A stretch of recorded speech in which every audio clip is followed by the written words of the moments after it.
Druhá etapa 69.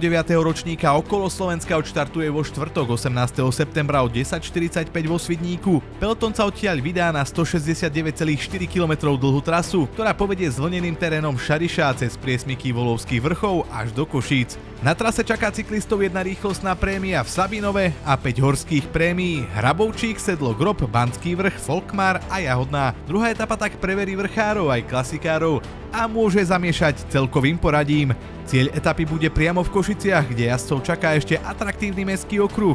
Prvých cyklistov môžeme očakávať približne o 14:45, keď sa rozhodne o víťazovi druhej etapy.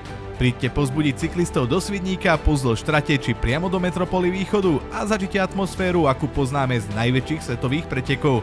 Nezabudnite, pelotonu vždy predchádza pestrofarebná reklamná kolóna partnerov s darčekmi pre fanúšikov.